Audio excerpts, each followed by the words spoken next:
I'm Sarah Fragani with KENS 5 News Now. A sale turns violent, ending with a teenager shot while trying to sell some personal items. All this happening near an apartment complex on Culebra on the west side around 11 last night. The 17-year-old was rushed to the hospital but was able to tell police what happened.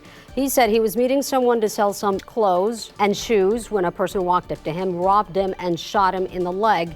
Police say the teen managed to drive himself to a parking lot on Northwest Loop 410 and called for help. They say his car was also shot up. He's now in stable condition. No word on a suspect at this time. And a close call for a family overnight trying to escape their burning home. Flames are seen shooting through the roof of that house on Eclipse Street in Kirby around 1:45 this morning. Firefighters believe the fire started in the garage with a couple and their cats still in the house at the time. Thankfully, they were able to run out just in time before the fire spread and the entire home burned. Their home is expected to be a total loss. Cracking down on street racing, deputies were patrolling the 7100 block of Gibbs Sprawl Road when they saw a Dodge Charger and a Chrysler 300 racing side by side. Both drivers were taken into custody and charged with racing on a public roadway. Their cars also taken to an impound lot. And a chase in a stolen car ends with the driver crashing and police arresting two teens. This was in the medical center area Tuesday when San Antonio police say they noticed a stolen car on Callahan and Horizon Hill with a young driver behind the wheel. Officers say they chased him before he crashed onto this hill. They arrested the 16-year-old boy along with a 16-year-old girl whom police say had a weapon. And a fight is brewing over the possibility of restricting big rig parking on city streets. It's already illegal for semi-trucks to park on residential roads. However, today, the San Antonio City Council will look at a proposal that would make it illegal for 18-wheelers to park on commercial streets as well overnight. Homeowners on the northwest side say they're fed up with traffic obstruction near their neighborhoods. 2-3 major schools in this area, kids walking all the time. Imagine, the fire trucks coming out of there and what they have to swerve, so we got a safety concern.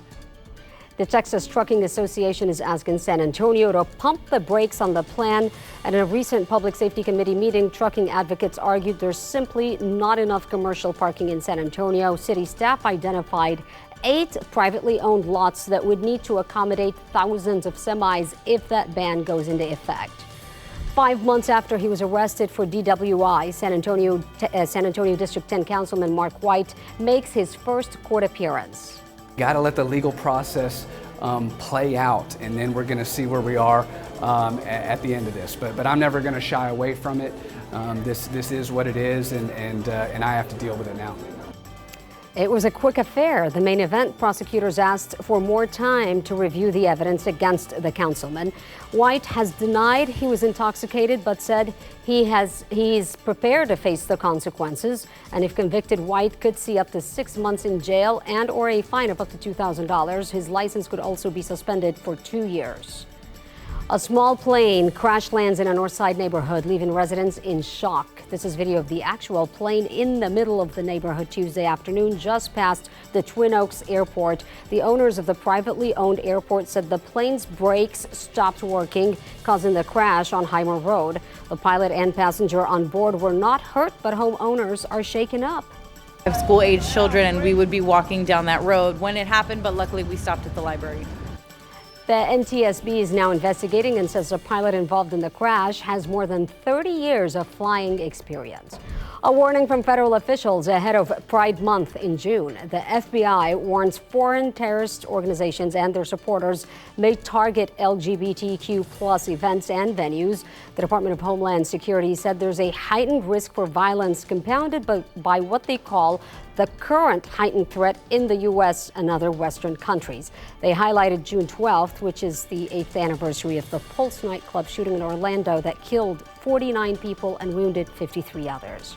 If you hear loud booms in parts of San Antonio this morning, do not be alarmed. The police department is conducting its bomb training at the training academy off Morrison Avenue, and it goes on from 10 a.m. till 1 p.m. From baseball bats to wetsuits, players with the San Antonio Missions took time out from the field to dive into an unforgettable experience at SeaWorld, hanging out with bottlenose dolphins. Aside from all the fun, players also learned about animal care, animal enrichment, and SeaWorld's rescue efforts. Oh, Love the Dolphins. All right, checking in with Paul for today's forecast. All right, very warm day today. High 93 with some high level clouds, and at 10 o'clock, temperature will be around 80. And that's KINS 5 News Now. I'm Sarah Fergani.